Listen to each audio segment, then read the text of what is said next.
श्री परमात्मने नमः। नारायणं नमस्कृत्य नरं चैव नरोत्तमं देवीं सरस्वतीं व्यासं ततो जयमुदीरयेत्। श्रीमद् भगवत गीता साधक संजीवनी छठा अध्याय ध्यान योग श्लोक 24 से 28 फल सहित निर्गुण निराकार के ध्यान का वर्णन। पूर्व श्लोक के पूर्वार्ध में भगवान ने जिस योग का वर्णन किया था उसी योग की प्राप्ति के लिए अब आगे के श्लोक से निर्गुण निराकार के ध्यान का प्रकरण आरंभ करते हैं।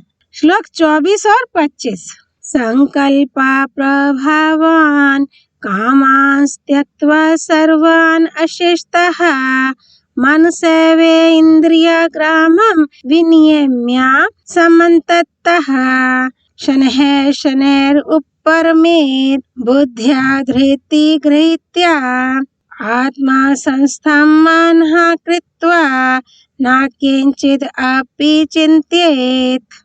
संकल्प से उत्पन्न होने वाली संपूर्ण कामनाओं का सर्वथा त्याग करके और मन से ही इंद्रिय समूहों को सभी ओर से हटाकर धैर्य युक्त बुद्धि के द्वारा संसार से धीरे धीरे उपराम हो जाए और मन को परमात्मा स्वरूप में सम्यक प्रकार से स्थापन करके कुछ भी चिंतन ना करे। व्याख्या सांसारिक वस्तु, व्यक्ति, पदार्थ, देश, काल, घटना, परिस्थिति आदि को लेकर मन में जो तरह तरह की स्फुरणाएं होती हैं, उन स्फुरणाओं में से जिस स्फुरणा में प्रियता, सुंदरता और आवश्यकता दिखती है वह स्फुरणा संकल्प का रूप धारण कर लेती है।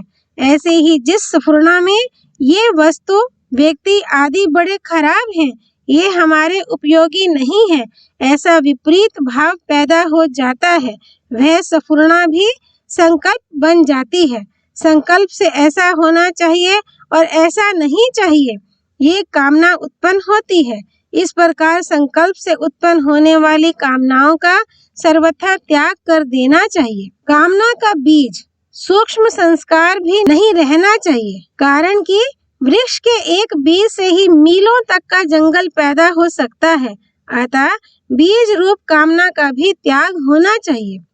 जिन इंद्रियों से शब्द, स्पर्श, रूप, रस और गंध इन विषयों का अनुभव होता है, भोग होता है, उन इंद्रियों के समूह का मन के द्वारा अच्छी तरह से नियमन कर ले, अर्थात मन से इंद्रियों को उनके अपने अपने विषयों से हटा ले। तात्पर्य है कि ध्यान योगी को इंद्रियों और अंतःकरण के द्वारा प्राकृत पदार्थों से सर्वथा संबंध विच्छेद का निश्चय कर लेना चाहिए। साधन करते करते प्रायः साधकों को उकताहट होती है, निराशा होती है कि ध्यान लगाते, विचार करते इतने दिन हो गए पर तत्व प्राप्ति नहीं हुई, तो अब क्या होगी, कैसे होगी।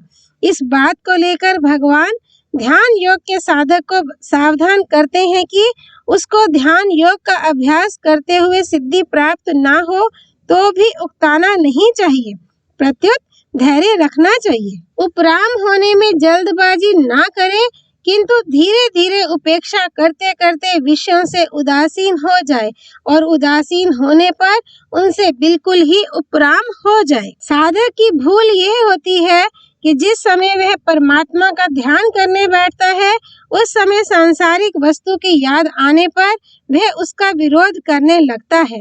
विरोध करने से भी वस्तु का अपने साथ संबंध हो जाता है और उसमें राग करने से भी संबंध हो जाता है। अतः ना तो उसका विरोध करें और ना उसमें राग करें, उसकी उपेक्षा करें, उससे उदासीन हो जाएं, बेपरवाह हो जाएं। संसार की याद आ गई तो आ गई, नहीं आई तो नहीं आई। इस बेपरवाही से संसार के साथ संबंध नहीं जुड़ेगा। वास्तव में जब परमात्मा का ध्यान करते हैं उस समय अनेक तरह की पुरानी बातों की याद, पुराने संस्कार नष्ट होने के लिए प्रकट होते हैं, परंतु साधक इस बात को समझे बिना उनको सत्ता देकर और मजबूत बना लेता है, इसलिए उनकी उपेक्षा कर दे। उनको ना अच्छा समझे और ना बुरा समझे, तो वे जैसे उत्पन्न हुए वैसे ही नष्ट हो जाएंगे। हमारा संबंध परमात्मा के साथ है, हम परमात्मा के हैं और परमात्मा हमारा है। सब जगह परिपूर्ण उस परमात्मा में हमारी स्थिति सब समय में है, ऐसा मानकर चुप बैठ जाए, अपनी तरफ से कुछ भी चिंतन ना करे, अपने आप चिंतन हो जाए तो उससे संबंध ना जोड़े, फिर वृत्तियां अपने आप शांत हो जाएंगी और परमात्मा का ध्यान स्वतः होगा। एकांत में ध्यान करने के सिवाय दूसरे समय कार्य करते हुए भी ऐसा समझे कि परमात्मा सब में परिपूर्ण है। कार्य करते हुए सावधान होकर परमात्मा की सत्ता मानेंगे तो ध्यान के समय बड़ी सहायता मिलेगी और ध्यान के समय संकल्प विकल्प की उपेक्षा करके परमात्मा में अटल स्थित रहेंगे तो व्यवहार करते समय परमात्मा के चिंतन में बड़ी सहायता मिलेगी। जो साधक होता है वह घंटे 2 घंटे नहीं, 8 पहर साधक होता है। इसलिए एकांत में बैठकर ध्यान करते समय और व्यवहार काल में कार्य करते समय साधक की दृष्टि इस तरफ रहनी चाहिए कि सब देश, काल, वस्तु, व्यक्ति, घटना, क्रिया आदि में एक परमात्म तत्व ही ज्यों का त्यों परिपूर्ण है, उसी में स्थित रहे और कुछ भी चिंतन ना करे। पूर्वोक्त प्रकार से निर्विकल्प स्थिति ना हो तो क्या करे, इसके लिए आगे के श्लोक में अभ्यास बताते हैं। श्लोक 26। यतो निश्चलति मानस चंचलम अस्थिरम ततस्ततो नियम्य तदात्मनि एव वशं नयेत्। अस्थिर और चंचल मन जहाँ जहाँ विचरण करता है वहाँ वहाँ से हटाकर इसको परमात्मा में ही भली भांति लगाए। व्याख्या। साधक ने जो ध्येय बनाया है उसमें यह मन टिकता नहीं, ठहरता नहीं, अतः इसको अस्थिर कहा गया है। यह मन तरह तरह के सांसारिक भोगों का, पदार्थों का चिंतन करता है, अतः इसको चंचल कहा गया है। तात्पर्य है कि यह मन ना तो परमात्मा में स्थिर होता है और ना संसार को ही छोड़ता है। इसलिए साधक को चाहिए कि यह मन जहाँ जहाँ जाए, जिस जिस कारण से जाए, जैसे जैसे जाए और जब जब जाए, इसको वहाँ वहाँ से, उस कारण से, वैसे वैसे और तब तब हटाकर परमात्मा में लगाए। इस अस्थिर और चंचल मन का नियमन करने में सावधानी रखे, ढिलाई ना करे। मन को परमात्मा में लगाने का तात्पर्य है कि जब यह पता लगे कि मन पदार्थों का चिंतन कर रहा है, तभी ऐसा विचार करे कि चिंतन की वृत्ति और उसके विषय का आधार और प्रकाशक परमात्मा ही है। यही परमात्मा में मन लगाना है। परमात्मा में मन लगाने की युक्तियाँ। पहली युक्ति, मन जिस किसी इंद्रिय के विषय में, जिस किसी व्यक्ति, वस्तु, घटना, परिस्थिति आदि में चला जाए, अर्थात उसका चिंतन करने लग जाए, उसी समय उस विषय आदि से मन को हटाकर अपने ध्येय परमात्मा में लगाए। फिर चला जाए तो फिर लाकर परमात्मा में लगाए। इस प्रकार मन को बार बार अपने ध्येय में लगाता रहे। दूसरी युक्ति, जहाँ जहाँ मन जाए वहाँ वहाँ ही परमात्मा को देखे। जैसे गंगा जी याद आ जाए तो गंगा जी के रूप में परमात्मा ही है, गाय याद आ जाए तो गाय रूप से परमात्मा ही है। इस तरह मन को परमात्मा में लगाए। तीसरी युक्ति, साधक जब परमात्मा में मन लगाने का अभ्यास करता है तब संसार की बातें याद आती हैं। इससे साधक घबरा जाता है कि जब मैं संसार का काम करता हूँ तब इतनी बातें याद नहीं आती, इतना चिंतन नहीं होता, परंतु जब परमात्मा में मन लगाने का अभ्यास करता हूँ तब मन में तरह तरह की बातें याद आने लगती हैं। पर ऐसा समझकर साधक को घबराना नहीं चाहिए, क्योंकि जब साधक का उद्देश्य परमात्मा का बन गया तो अब संसार के चिंतन के रूप में भीतर से कूड़ा कचरा निकल रहा है, भीतर से सफाई हो रही है। तात्पर्य है कि सांसारिक कार्य करते समय भीतर जमा हुए पुराने संस्कारों को बाहर निकलने का मौका नहीं मिलता। इसलिए सांसारिक कार्य छोड़कर एकांत में बैठने से उनको बाहर निकलने का मौका मिलता है और वे बाहर निकलने लगते हैं। चौथी युक्ति, साधक को भगवान का चिंतन करने में कठिनता इसलिए पड़ती है कि वह अपने को संसार का मानकर भगवान का चिंतन करता है, अतः संसार का चिंतन स्वतः होता है और भगवान का चिंतन करना पड़ता है, फिर भी चिंतन होता नहीं।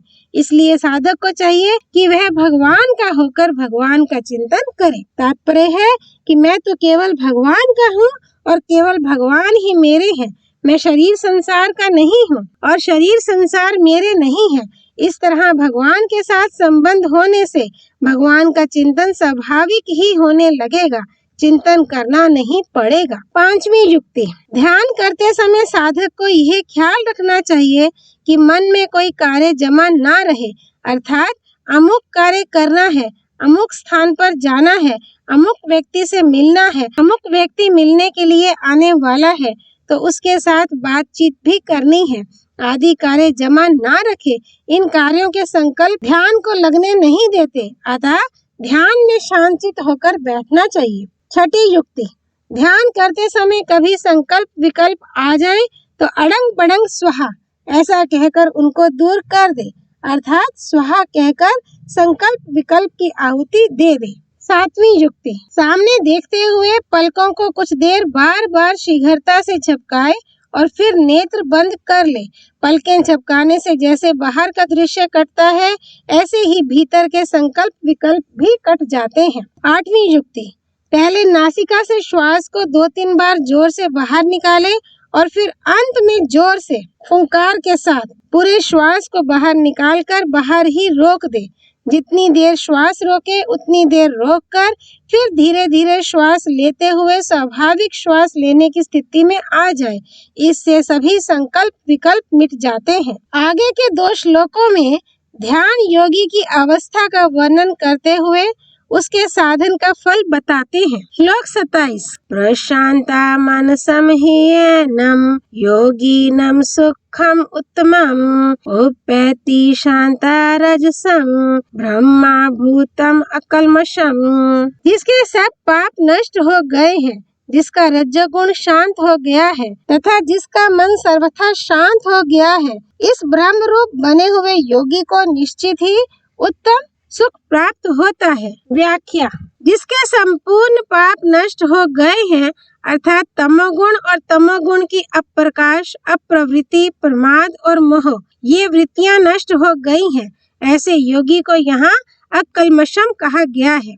जिसका रजोगुण और रजोगुण की लोभ प्रवृत्ति, नए नए कर्मों में लगना, अशांति और स्पृहा, ये वृत्तियां शांत हो गई हैं, ऐसे योगी को यहाँ शांत रजसम बताया गया है। तमोगुण, रजोगुण तथा उनकी वृत्तियां शांत होने से जिसका मन स्वाभाविक शांत हो गया है, अर्थात जिसकी मात्र प्राकृत पदार्थों से तथा संकल्प विकल्पों से भी उपरति हो गई है, ऐसे स्वाभाविक शांत मन वाले योगी को यहाँ प्रशांत मनसम कहा गया है। ध्यान योगी जब तक मन को अपना मानता है तब तक मन अभ्यास से शांत तो हो सकता है, पर प्रशांत अर्थात सर्वथा शांत नहीं हो सकता। परंतु जब ध्यान योगी मन से भी उपराम हो जाता है, अर्थात मन को भी अपना नहीं मानता, मन से भी संबंध विच्छेद कर लेता है, तब मन में राग द्वेष ना होने से उसका मन स्वाभाविक ही शांत हो जाता है। योगी सबसे उपराम हो गया है। उपराम होने के बाद योगी को उत्तम सुख की खोज नहीं करनी पड़ती। उस सुख की प्राप्ति के लिए उद्योग, परिश्रम आदि नहीं करने पड़ते, प्रत्युत वह उत्तम सुख उसको स्वतः स्वाभाविक ही प्राप्त हो जाता है। श्लोक 28, युञ्जन एवं सदात्मनां योगी विगता कल्मषः सुखेन ब्रह्म संस्पर्शम अत्यंतम सुखम अश्नुते। इस प्रकार अपने आप को सदा परमात्मा में लगाता हुआ पाप रहित योगी सुख पूर्वक ब्रह्म प्राप्ति रूप अत्यंत सुख का अनुभव कर लेता है। व्याख्या, अपनी स्थिति के लिए जो मन को बार बार लगाना आदि अभ्यास किया जाता है, वह अभ्यास यहाँ नहीं है। यहाँ तो अनभ्यास ही अभ्यास है, अर्थात अपने स्वरूप में अपने आप को दृढ़ रखना ही अभ्यास है। इस अभ्यास में अभ्यास वृत्ति नहीं है। ऐसे अभ्यास से वह योगी अहंता ममता रहित हो जाता है। अहंता और ममता से रहित होना ही पापों से रहित होना है, क्योंकि संसार के साथ अहंता ममता पूर्वक संबंध रखना ही पाप है। ब्रह्म के साथ जो अभिन्नता होती है, उसमें मैंपन का संस्कार भी नहीं रहता, सत्ता भी नहीं रहती। यही सुख पूर्वक ब्रह्म का संस्पर्श करना है। जिस सुख में अनुभव करने वाला और अनुभव में आने वाला ये दोनों ही नहीं रहते, वह अत्यंत सुख है। इस सुख को योगी प्राप्त कर लेता है। ये अत्यंत सुख, अक्षय सुख और आत्यंतिक सुख, ये एक ही परमात्म तत्व आनंद के वाचक है। ओम तत्सत। धर्म की जय हो, अधर्म का नाश हो, प्राणियों में सद्भावना हो, विश्व का कल्याण हो। पार्थसारथी भगवान श्री कृष्ण की जय। भगवत वाणी श्रीमद् भगवत गीता की जय। श्री हरि अर्पणमस्तु।